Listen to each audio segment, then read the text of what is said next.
Нацпроект «Цифровая экономика» – это, по сути, план развития цифровой экономики, что подразумевает переход на качественно новый уровень использования информационно-телекоммуникационных технологий во всех сферах. По словам председателя Комэнергосвязи, развитие этого проекта позволит упростить взаимодействие граждан с органами власти. Цифровая экономика Российской Федерации, национальная программа, под ней разработано 6 федеральных проектов.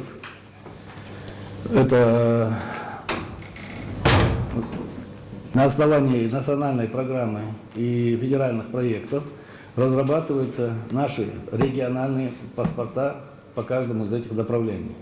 Из этих 6 федеральных проектов наша республика будет принимать участие в 4.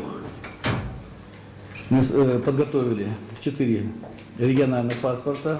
Если мы не хотим отстать, мы должны понять, что это такое. Мы должны работать в этом направлении. И отставание в решении вопросов цифровизации может привести к тому, что мы вообще можем отстать от других регионов. Ну, естественно, и руководство республики, и министерство и ведомство, которые непосредственно этим занимаются, мы этого не хотим и будем в этом направлении работать.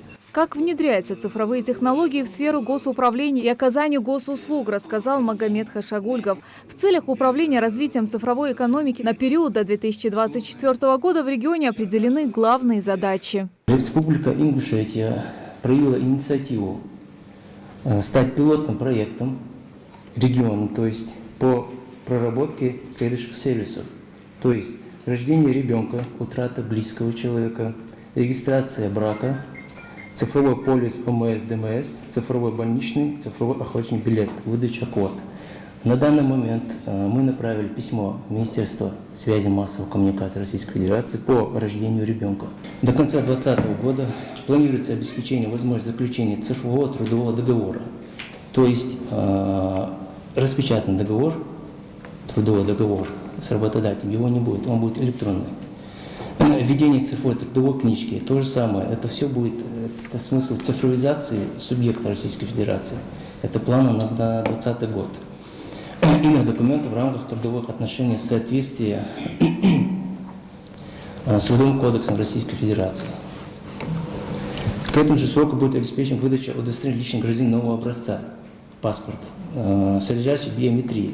Биометрия, так как я курирую МФЦ республики, у нас закуплено оборудование МФЦ Назрановской и Сонжской, где можно получить паспорт по биометрии. Это отпечаток пальца и сетчатка глаза. Говорили на встрече и о взаимодействии органов власти республики с Ростелекомом по вопросу внедрения цифровых технологий. Многие не в курсе, но компания оказывает не только интернет-услуги. Спектр деятельности Ростелекома намного шире. Мы, конечно же, привыкли, да, что Ростелеком, в прошлом Ингушэлектросвязь, это провайдер интернета и телефония. Вот. Но на сегодня компания Ростелеком уходит от привычного вот этого понимания провайдера интернета и телефонии, телефонной связи.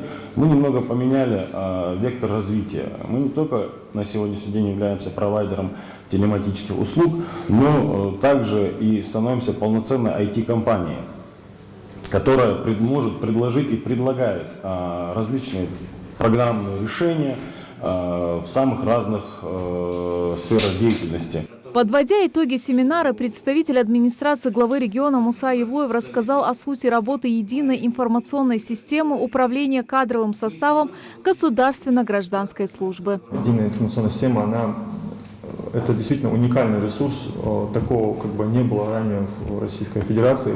Этот ресурс объемлет все стороны работы вообще органов государственной власти. Это и документооборот, и управление кадровым составом, и банк данных, в том числе и справок о доходах, справок о информационных сайтах, и страниц сайтов, которые каждый государственный служащий сдает, свои данные.